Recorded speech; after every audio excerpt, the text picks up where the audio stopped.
Fitness वाली बहू। चंद्रनगर गांव में सुगना अपने बेटे रमन के साथ रहा करती थी। कुछ ही दिनों में उसकी शादी राधा नाम की एक लड़की से हो जाती है। राधा फिटनेस को लेकर बहुत ज्यादा सजग होती है और वो घर के बाकी लोगों को भी दिन भर फिटनेस टिप्स देती रहती है। बहू, आज तो मुझे आलू पूरी खिला दो। नहीं माँ जी, उसमें बहुत ज्यादा फैट और कोलेस्ट्रॉल होता है। आपको तो मैं आज प्रोटीन सलाद बनाकर खिलाऊंगी।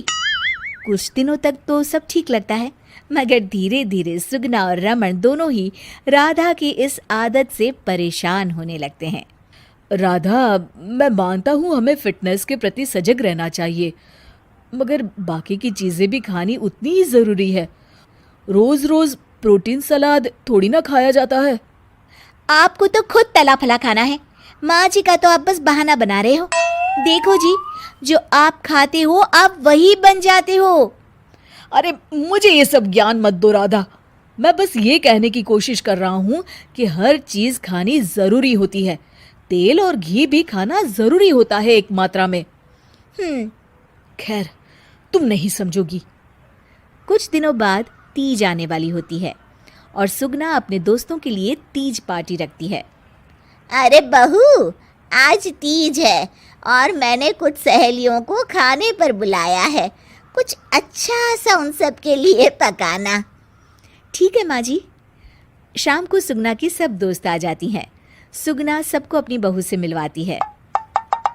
अरे वाह सुगना, तुम्हारी बहू तो बहुत ही खूबसूरत है। सिर्फ खूबसूरत ही है या गुनी भी? अरे नहीं नहीं, मेरी बहू बहुत ही संस्कारी है। घर का सारा काम भी खुद करती है। थोड़ी देर सब गप्पे मारते रहते हैं। फिर राधा टेबल पर खाना लगा देती है। खाना लगा दिया है मैंने, आप सब खा सकते हैं। सब लोग टेबल पर आते हैं। अरे ये सब क्या है? आंटी, ये पालक का सूप है और वो स्प्राउट सलाद। वो सब तो ठीक है बहू, मगर खाना कहाँ है? आंटी, यही खाना है, इससे हेल्थ भी बनी रहेगी और आप सबकी उम्र में तो यही खाना ठीक रहता है। हमारी उम्र मतलब? अरे हम कोई बुढ़िया थोड़ी ना हो गई हैं। और ओ सुगना, अगर खिलाना ही नहीं था तो हमको बुलाया ही क्यों? सब मूड खराब हो गया तीज के दिन, चलो यहाँ से। और ये सब बोलते हुए सब औरतें चली गई। अरे ऐसा क्यों किया राधा? मैंने बोला था ना कि कुछ अच्छा बनाना। तुम्हारे फिटनेस टिप्स हर जगह अच्छे नहीं लगते। आज तुम्हारी वजह से सब मुझे इतना सुना कर गई। जाओ, अब वो पालक सूप और सलाद खुद ही खाओ। उधर रमन भी राधा की इस आदत से बहुत परेशान हो जाता है, क्योंकि वो रोज उसके टिफिन में कोई ना कोई सलाद बनाकर देती और दाल देती। और एक शाम जब रमन ऑफिस से लौटता है तो अचानक गुस्से से आग बबूला हो जाता है। राधा, ओ राधा! आ रही हूँ, चिल्ला क्यों रहे हो? चिल्लाऊंगा ही ना, आज ऑफिस में मैं बेहोश हो गया था। अरे मगर क्यों? अरे तुम जो फिटनेस के नाम पर रोज ही सलाद और दाल देती हो ना, टिफिन में उससे मेरा पेट नहीं भरता और मुझे वीकनेस की वजह से चक्कर आ गए। मगर उसमें तो प्रोटीन होता है। हर चीज लिमिट में अच्छी लगती है राधा, चाहे वो फिर प्रोटीन ही क्यों ना हो। उसके अलावा भी सबकी मात्रा खाने में जानी चाहिए। मैं तो बस आप सबकी सेहत के लिए ये सब करती हूँ। अरे इतना भी मत करो, हमें खुला छोड़ दो थोड़ा।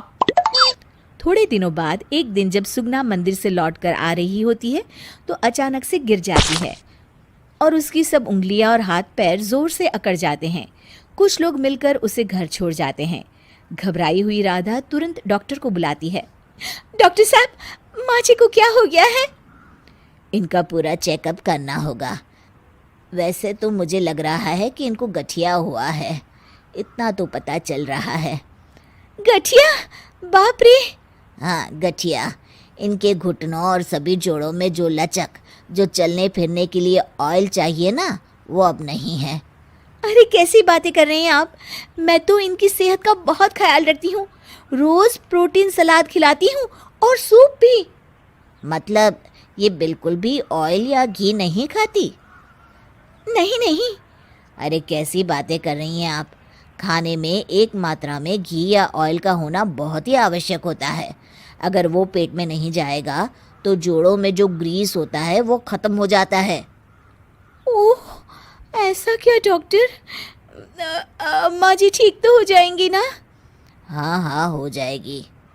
थोड़ी देर बाद रमन भी ऑफिस से आ जाता है। क्या हुआ माँ? कुछ नहीं बेटा, बस ऐसे ही गिर गई थी।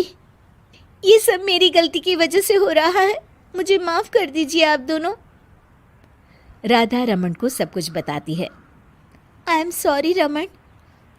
अति हर चीज की बुरी होती है राधा, इसलिए मैं तुमको बार बार बोला करता था। तुम्हारी फिटनेस के प्रति जागरूकता अच्छी लगती है, लेकिन शरीर में हर तरह की प्रोटीन जाना भी जरूरी है।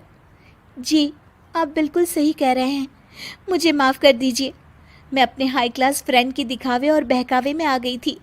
मैं दोबारा ऐसा कभी नहीं करूँगी और माँ जी का ख्याल डाइट चार्ट के मुताबिक ही रखूँगी। ये हुई ना बात। अब मेरे लिए आज अपने हाथों से देशी घी के गर्मा गर्म आलू के पराठे बना दो, तो ही मैं माफ करूंगा तुम्हें।